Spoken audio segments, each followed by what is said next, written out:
यज्ञ का अश्व लव और कुश ने पा लिया है। क्या इस पर अब भी कोई संकट आना बाकी है? क्या देवताओं को श्री राम का यज्ञ अस्वीकार है? उद्देश्य की पूर्ति हेतु बाधाएं तो मार्ग में आती ही हैं। रही बात देवताओं की, तो यज्ञ के विधि विधान, सभी नियम स्वयं पुरातन ऋषियों ने ही निर्धारित किए थे, जिन्हें देवताओं को भी मानना पड़ता है, क्योंकि ये विधि विधान ही तो हैं जो मानव समाज का आधार है। अर्थात श्री राम के जीवन की पीड़ाएं अभी तक समाप्त नहीं हुई। नहीं प्रिय गणेश, ऐसा नहीं कहते, क्योंकि मेरे आराध्य नारायण ने तो अवतार ही संसार की पीड़ा भोगने के लिए लिया है। मैंने तो केवल एक बार समुद्र मंथन में विषपान किया था, परंतु मेरे आराध्य तो प्रत्येक अवतार में भिन्न भिन्न प्रकार के विष का पान करते हैं। परंतु जैसे मैंने विष के प्रभाव को अपने शरीर में व्याप्त नहीं होने दिया, वैसे ही मेरे आराध्य ने भी विष के प्रभाव को अपने तपोबल, अपने सिद्धांतों को विचलित नहीं करने दिया। केवल एक भिन्नता है महादेव, आपके कंठ में विष रोकने के लिए मैंने अपनी शक्ति का प्रयोग किया था, किंतु यहाँ राघव और सीता के पास तो साथ का भी सुख नहीं है।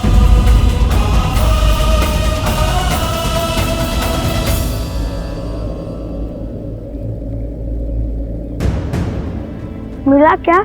स्वर्ण कमल छोड़िए, मुझे तो साधारण कमल भी नहीं दिख रहा। ठंड के कारण तो कुछ भी दिखाई नहीं दे रहा है। चलो तनिक समीप चलकर देखते हैं।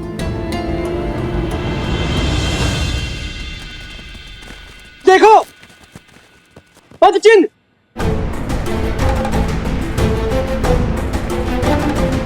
अरे अरे रुक जाइए, ये कोई छल है।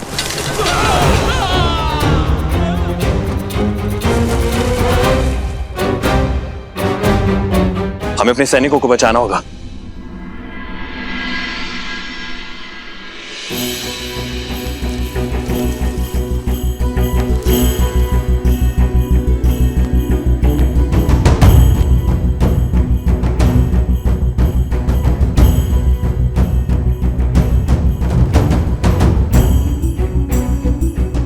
यहाँ भी नहीं है।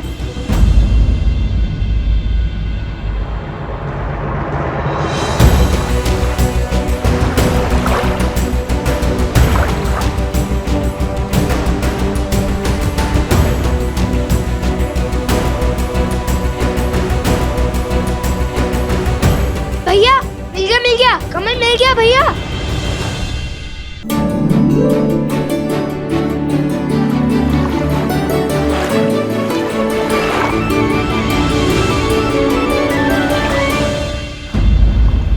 हाँ, कमल तो है, किंतु स्वर्ण कमल नहीं।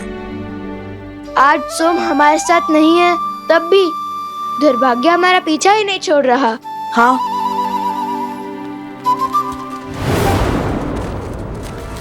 लगता है वो लोग समीप आ रहे हैं। ना जाने कहाँ होगा ये स्वर्ण कमल। सावधानी से आगे बढ़ो, अवश्य आगे भी कोई छल हो सकता है।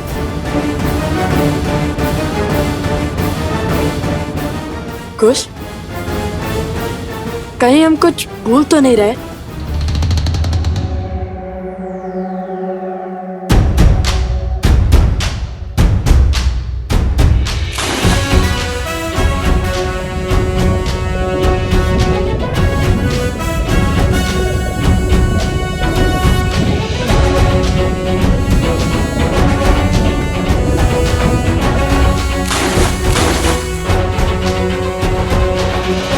लो, अब तो स्नान भी कर लिया, अब तो मिले स्वर्ण कमल।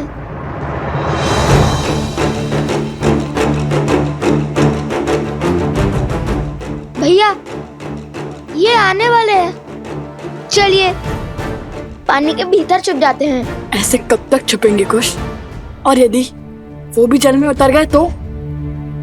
अब ये सोचो कि हम चूक कह रहे हैं। और यदि भगवान वाल्मीकि ने कहा है तो दिव्य स्वर्ण कमल भी तो यही होने चाहिए ना?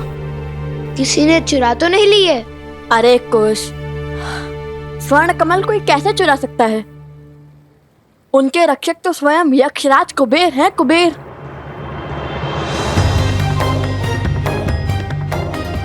तो यहाँ चूक हुई है हमसे।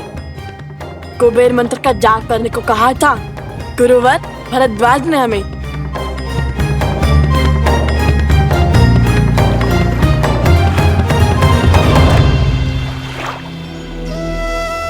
ओम श्रीं ह्रीं क्लीं श्रीं क्लीं वित्तेश्वराय नमः।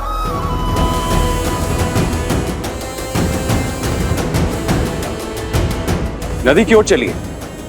अवश्य ही वो अपनी प्यास तृप्त करने नदी की ओर भागे होंगे।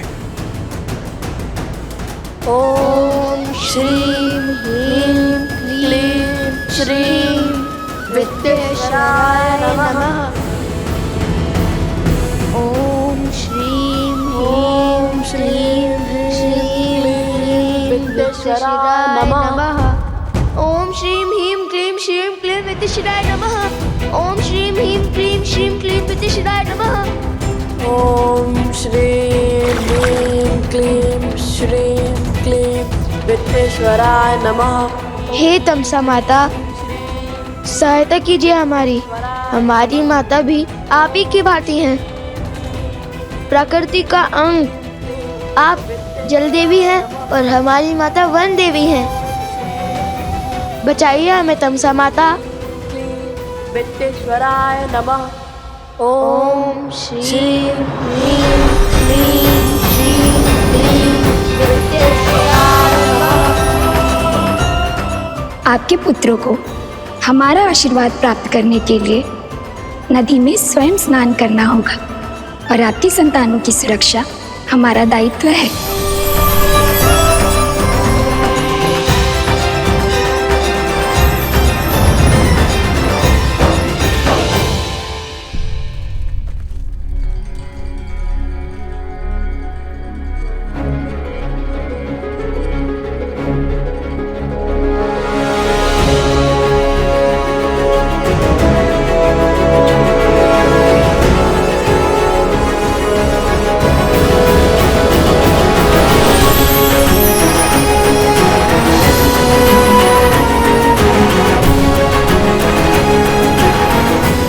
भैया देखिए,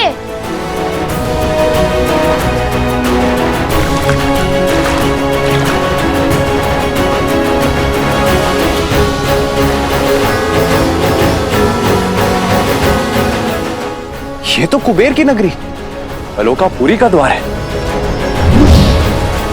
यक्षराज कुबेर, उन ऋषि कुमारों ने अयोध्यापति महाराज श्री राम के अश्वमेध यज्ञ के अश्व को रोकने का दुस्साहस किया है। अयोध्या नरेश श्री राम के नाम पर मैं आपसे निवेदन करता हूं कि यह द्वार खोल दीजिए।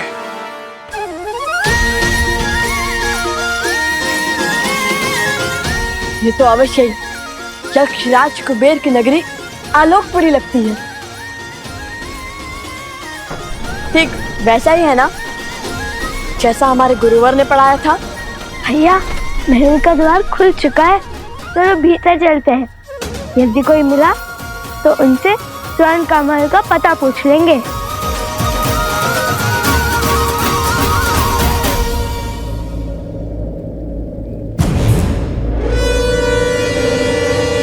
सत्य कहते हैं भैया, भय बिन होए ना प्रीत। यक्षराज कुबेर, यदि आपने यह द्वार नहीं खोला तो आपको मेरे बाणों का सामना करने के लिए सज्ज होना पड़ेगा। और स्मरण रहे, इक्ष्वाकु वंशजों के बाण कभी भी खाली नहीं गए हैं।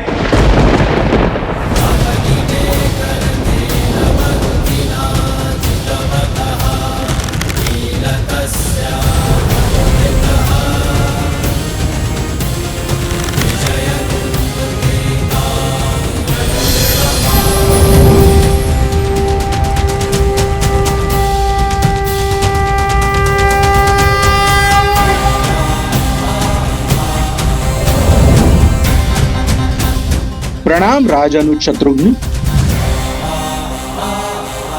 प्रणाम। लेकिन मैं आपका अभिनंदन लेने नहीं, अश्वमेध यज्ञ के अश्व के चोरों को लेने आया हूं। उन ऋषि कुमारों को मुझे सौंप दीजिए कुबेर, जिन्होंने अभी आपके नगर में प्रवेश किया है। क्षमा करे, किंतु उनके साथ मैं विश्वासघात कैसे करूं? आप तो जानते हैं ना वो कौन है। अब वो कोई साधारण बालक नहीं है, वो अनमोल रत्न है, केवल मेरे लिए नहीं अपितु समस्त संसार के लिए। सब जानता हूं मैं, जानता हूं कि उन्होंने अश्वमेध यज्ञ के अश्व को चुराकर कहीं तो छुपाया है। उस अश्व को खोजकर ये यज्ञ को पूर्ण करवाना कर्तव्य है मेरा। आप मुझे भीतर जाने दीजिए। आप तो बली है, कृपया मेरा निवेदन स्वीकार करें, हट ना कीजिए। आप शायद भूल रहे हैं यशराज कुबेर, जिसके अश्वमेध के मार्ग में आप बाधा डाल रहे हैं वो वही श्री राम है, जिनके अनेक उपकार हैं आप पर। उन्हीं के कारण संसार रावण जैसे महाराक्षस के प्रकोप से बचा, और आप भी। उन्हीं के कारण आपको आपका पुष्पक विमान पुनः प्राप्त हुआ। उस उपकार का, उस ऋण का ये मूल्य चुकाएंगे आप? अश्वमेध यज्ञ के अश्व के चोरों को बचाकर? ये श्री राम का अपमान भी है, और उनका विद्रोह भी, और आपकी कृतज्ञता भी। सब स्मरण है मुझे, कृपया आप मेरी दुविधा समझने का प्रयास तो कीजिए। मैं धर्म संकट में फंस गया हूं, मैं उन बालकों को आपको लौटा नहीं सकता। वे कोई साधारण बालक नहीं है, वो किसी वनदेवी या किसी ऋषि के पुत्र नहीं है। हो सकता है, किंतु धर्म संकट मेरे समक्ष भी है यशराज कुबेर। अनुजराज, धर्म संकट के कारण तो व्यक्ति को अपना धर्म स्पष्ट रूप से दिखाई देता है। यदि इस परिस्थिति में आप आलोकपुरी में प्रवेश करेंगे तो अश्वमेध यज्ञ के नियमानुसार जैसे ही आप भीतर आएंगे तो यह माना जाएगा कि आप आलोकपुरी पर आक्रमण कर रहे हैं। कृपा करें, मेरी विडंबना समझने का प्रयास करें।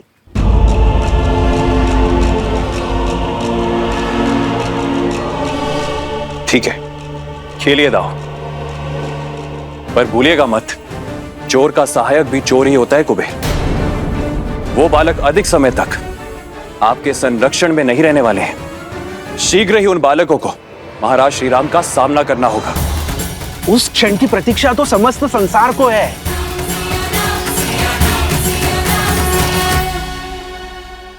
सहस्त्र मुख की माया यही जाने कैसे कैसे दांव खेलता है ये। मेरा मन तो कहता है कि अभी इस अश्व को मारकर अपने प्रतिशोध की धधकती ज्वाला को बुझा लूं।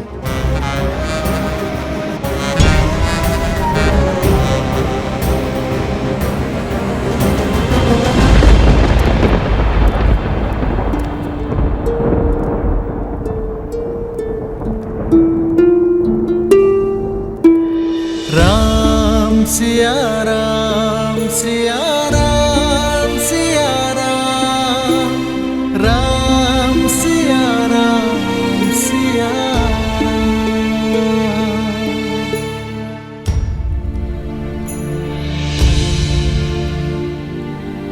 ओम ब्रह्मदेवाय नमः। ओम ब्रह्मदेवाय नमः। हे ब्रह्मदेव, आप तो संसार के निर्माता हैं, जीवन दाता हैं। इस धरा पर हो रहे हर यज्ञ के कर्ता धर्ता है। मेरी आपसे विनती है ब्रह्मदेव, इस विकट परिस्थिति में मेरी सहायता कीजिए। ये राम सीता के सिवाय और किसी का नहीं हो सकता। ना मैं पुनर्विवाह कर सकता हूं और ना ही ये राज्य छोड़ सकता हूं। अश्वमेध यज्ञ की सफलता धर्म की रक्षा के लिए अति आवश्यक है। जो मूरत मेरी सीता की सूरत है, जो इस यज्ञ के लिए मंत्र नहीं पढ़ पाई, यदि देवता उससे रुष्ट है तो यह यज्ञ असफल हो जाएगा ब्रह्मदेव। धर्म हार जाएगा। मेरी सहायता कीजिए ब्रह्मदेव।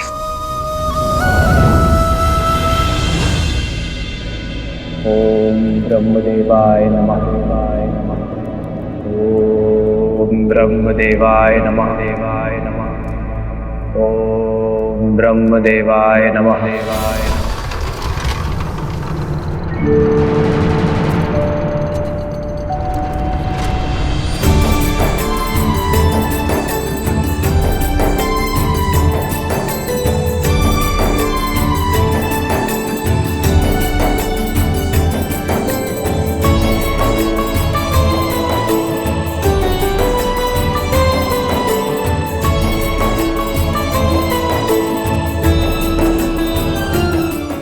अद्भुत, ये महल तो पूरा स्वर्ण से बना है।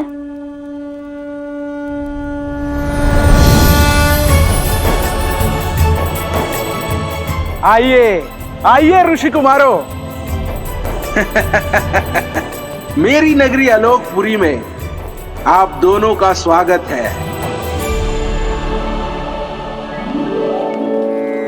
कहिए, किस प्रयोजन से आना हुआ? प्रणाम कुबेर देव।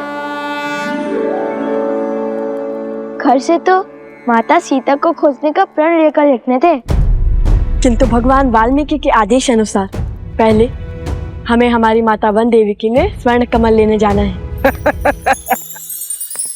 असंभव को संभव करने की शर्त रखी है भगवान वाल्मीकि ने आपके समक्ष। देखिए, हमें स्वर्ण कमल दे दीजिए। क्षमा करें, वो संभव नहीं है।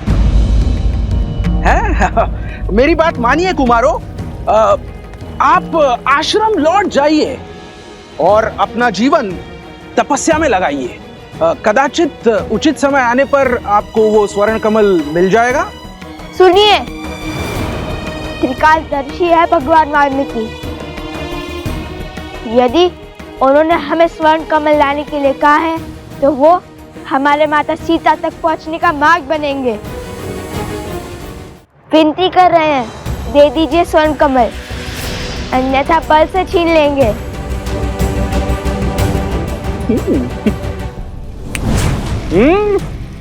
अब आपने चुटकी नहीं बजाई, युद्ध का आह्वान किया है, तो हमें आप सबको हराकर स्वर्ण कमल पर आधिपत्य स्थापित करना होगा।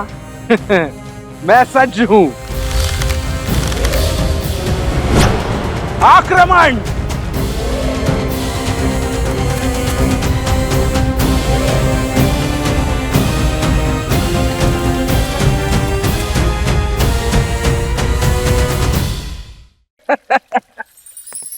असंभव को संभव करने की शर्त रखी है भगवान वाल्मीकि ने आपके समक्ष। वैसे कुमारों, मैंने वो स्वर्ण कमल आपको दे भी दिया तो उसे कोई देख नहीं पाएगा। क्या? क्यों? वो ऐसे कि इस ब्रह्मांड में अनगिनत दिव्य वस्तुएं होती है, क्या वो सभी हमें दिखाई देती है? नहीं ना? ठीक उसी प्रकार आप जानते हैं, एक काल था जब ये द्वार सभी को दिखाई देते थे। वो समय था सत्ययुग। तब देव और मनुष्य वार्तालाप करते थे, किंतु आज की स्थिति में केवल मंत्रोच्चारण के पश्चात ही ये द्वार सामने आते हैं, जैसे आपके सामने आए। उसके पश्चात द्वापर युग में ये आलोकपुरी के द्वार पूर्ण रूप से अदृश्य हो जाएंगे और केवल सत्कर्म करने वाले व्यक्ति ही इस द्वार से भीतर आ पाएंगे, वो भी मृत्यु के पश्चात। और कलयुग में तो कोई भीतर आ भी नहीं पाएगा, मृत्यु के पश्चात भी नहीं। हाँ, केवल श्री विष्णु जी के या उनके अवतारों की पूजा करने वाले भक्त भीतर आ सकते हैं। और इस युग में आलोकपुरी की कोई वस्तु धरती पर दिखाई भी नहीं देगी। पुष्पक का क्या? हमने रामायण पढ़ी है, पुष्पक तो सबको दिखता है। पुष्पक की महिमा विशेष है। पुष्पक का निर्माण विश्वकर्मा ने धरती पर किया था और उसे यहाँ स्थान प्राप्त हुआ क्योंकि उसने प्रभु श्री राम की सेवा की थी। तो हम भी तो सबसे बड़े भक्त हैं श्री।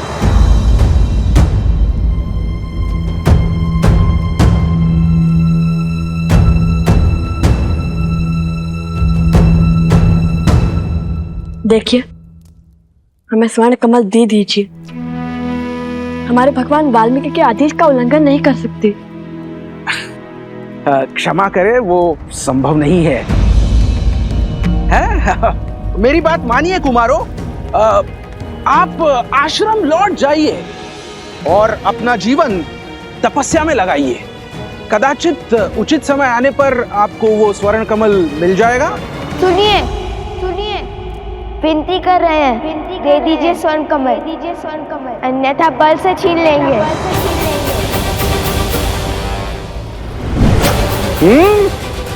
अब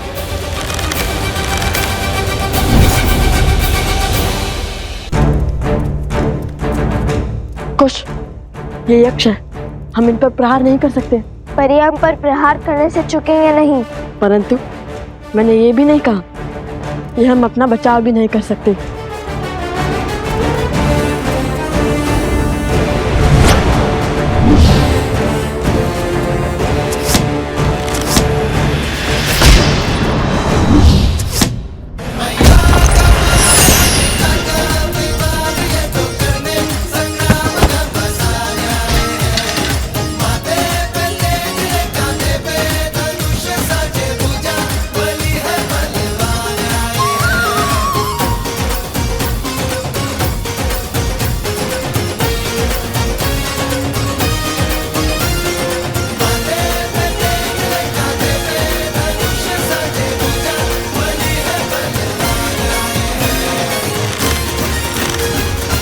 शांत हो जिया।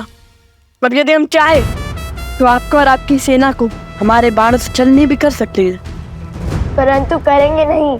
हमें स्वर्ण कमल दे दीजिए और ये अध्याय यही समाप्त कीजिए। इतनी शीघ्रता क्या है?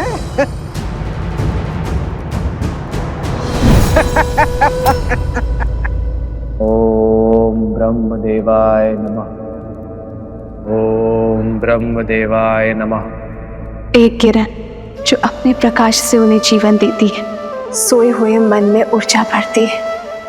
सीते, आप मेरे वही सूर्य हैं, हमें एक होने से कोई नहीं रोक सकता। यदि सीता के प्रति मेरा प्रेम, हमारा प्रेम और समर्पण अटूट है ब्रह्मदेव,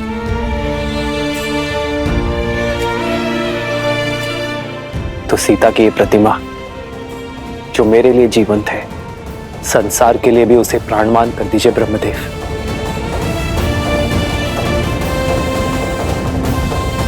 ओम ब्रह्मदेवाय नमः।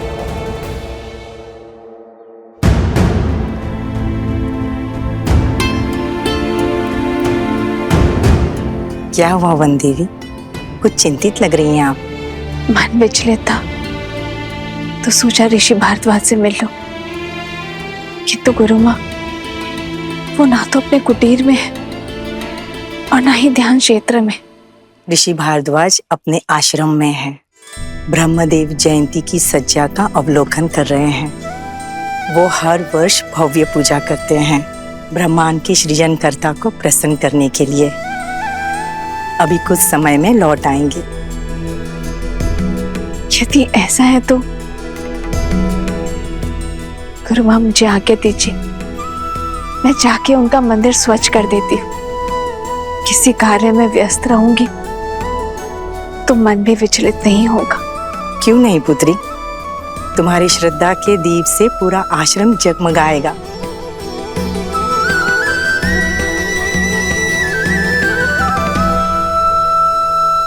आपने आपके सामर्थ्य का प्रमाण तो दे दिया, अब बारी है ज्ञान का प्रमाण देने की। बड़े हट्टी हैं आप यक्षराज। देते हैं अब अपने ज्ञान का प्रमाण। पूछिए, क्या पूछना है? तो मेरा पहला प्रश्न, वो कौन सी अनमोल वस्तु है जो व्यक्ति दूसरे को दे भी सकता है और देने के पश्चात वो वस्तु उसके पास रह भी जाती है?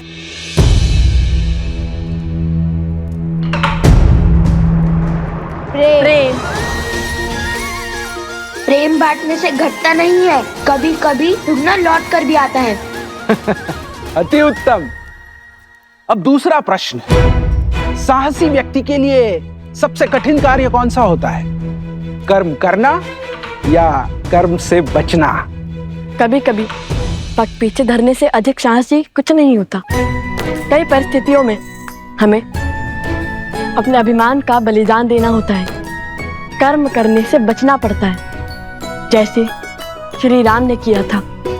यदि वो चाहते तो एक ही बार में रावण को हरा माता सीता को ले आते, किंतु उन्होंने अभिमान का नहीं, धर्म का पथ चुना। अब तो प्रतिशोध के साथ साथ क्रोध की ज्वाला भी धधक रही है मेरे मन में। हम निर्णय तुम नहीं, मैं लूंगा शास्त्र मुख, मैं।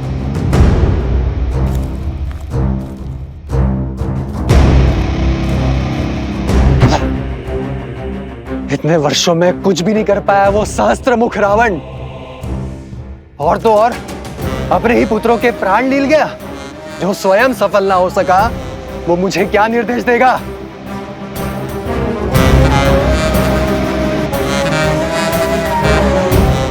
शीघ्र पूछिए ना, हमारे पास अधिक समय नहीं है। हाँ हाँ, इतनी शीघ्रता क्यों है?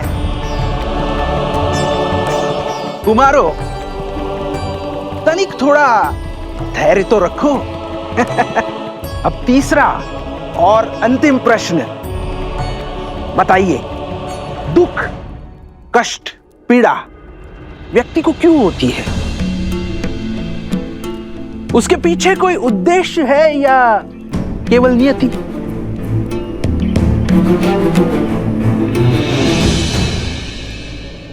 जिस प्रकार अग्नि इस बाती को जलाती है, किंतु इतना कष्ट सहने के बाद भी बाती अग्नि का साथ नहीं छोड़ती, उसी प्रकार श्रद्धा हृदय को पीड़ा तो दे सकती है, किंतु इसका अर्थ ये नहीं है कि तुम श्रद्धा का ही त्याग कर दो। पीड़ा, ये पीड़ा ही तो है जो आत्मा को ज्ञान का प्रकाश देती है। पीड़ा हमारे जीवन को साकार करती है, पीड़ा हमारे चरित्र को आकार देती है, कठिनाइयाँ और संघर्ष हमारे शिक्षक हैं। पीड़ा व्यक्ति के व्यक्तित्व को प्रकाशित करती है। ठीक उसी प्रकार जिस प्रकार बाती स्वयं जलकर अंधेरे कक्ष को जगमग करती है।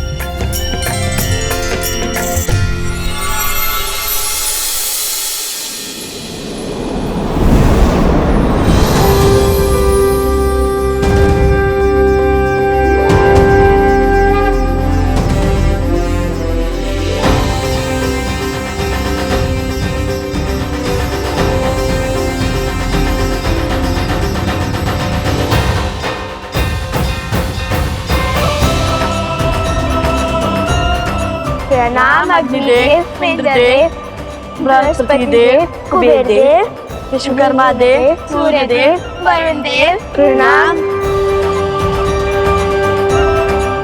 आयुष्मान भव पुत्र, आप दोनों अपनी परीक्षा में निपुण हुए और यह सिद्ध कर दिया कि आप दोनों केवल बल में ही नहीं अपितु बुद्धि से भी धनी हैं।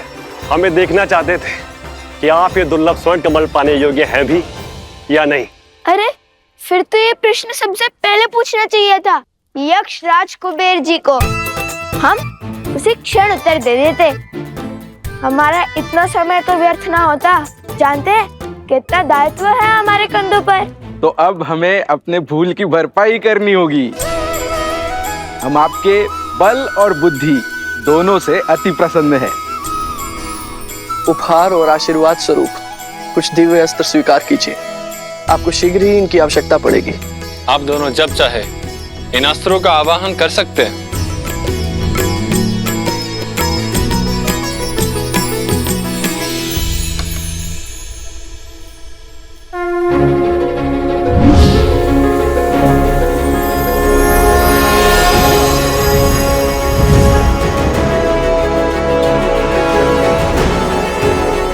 मेरी ओर से मेघस्त्र और जलस्त्र स्वीकार करें। मेरी ओर से ये आयुधास्त्र स्वीकार कीजिए।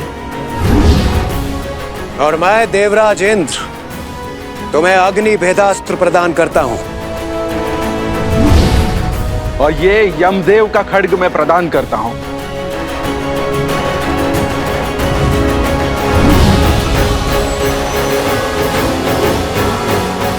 धन्यवाद देवतागण। हम आप सबको वचन देते हैं कि हम इन दिव्यास्त्रों का सदुपयोग ही करेंगे। और अब मेरी ओर से यह स्वर्ण कमल स्वीकार करें।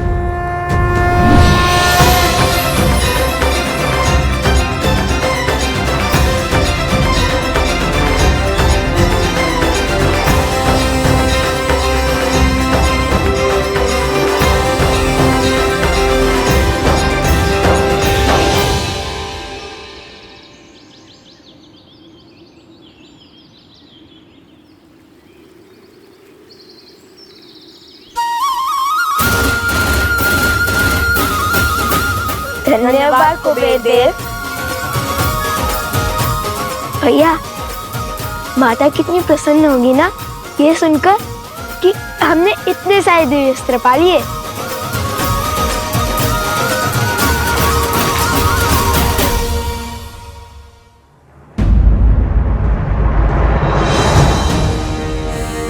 अरे शत्रुघ्न महाराज तो यहीं खड़े।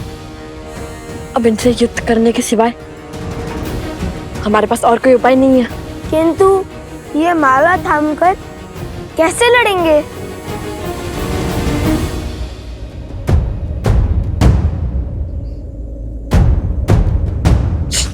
धीरे बोलो, देखो हमें देख नहीं पा रहे। दृष्टिहीन सैनिक? यदि दृष्टिहीन होते तो सेना का भाग कैसे बनते? अभी पता करता हूँ।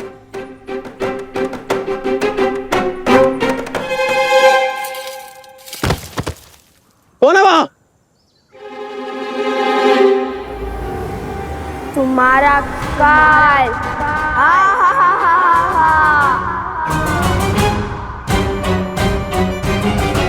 हम तो अदृश्य हो गए। ये शक्ति किस देवता ने दे दी हमें?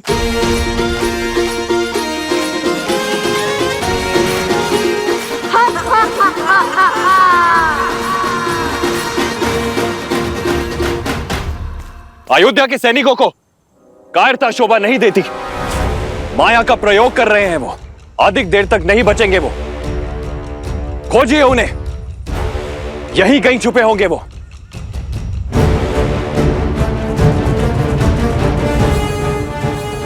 शीघ्र निकलते हैं यहाँ से।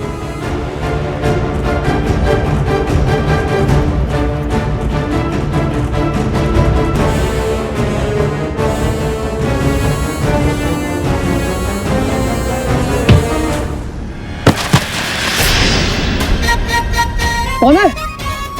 कौन है?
रक्षा कीजिए।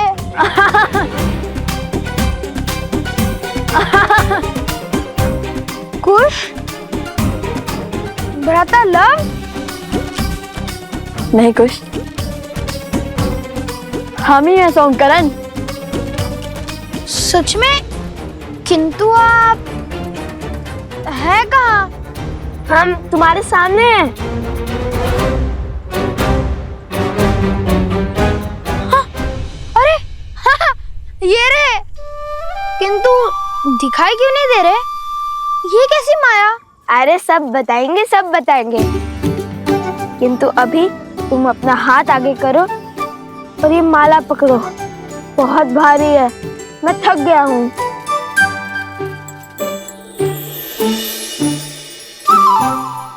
अरे सोमकन, तुम तो अदृश्य हो गए और तुम दिखाई देने लगे। ये कैसे हुआ? अर्थात ये कोई दिव्य शक्ति नहीं, इस दिव्य स्वर्ण कमल की माया है। अरे लाओ लाओ सोमकन, बस अब हो गया। अब मेरी थकान दूर हो गई।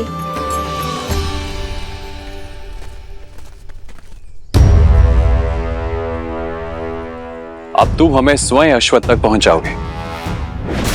बस बहुत हुई प्रतीक्षा। मैं कोई पहरेदार नहीं हूं।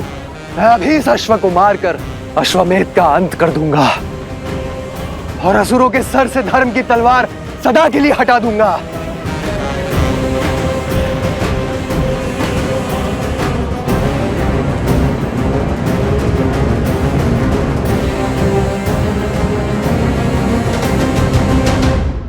अब चलो, शीघ्र चलते हैं।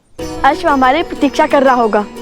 हाँ ठीक है भैया, चलिए चलते हैं। हम ये माला अश्व को पहना देंगे, किंतु माता को नहीं देंगे। यदि माता दृश्य हो गई तो? यदि वो मेरी दृष्टि से एक क्षण के लिए भी ओझल हो गई तो मैं विचलित हो जाऊंगा।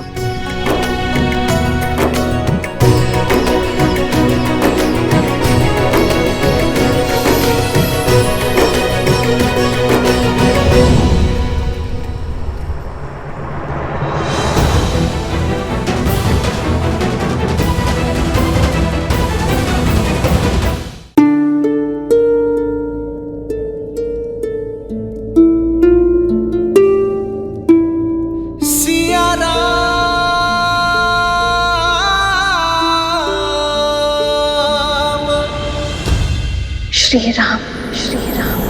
ओम ब्रह्मदेवाय नमः, देवाय नमः। ओम ब्रह्मदेवाय नमः। सीते, सीते।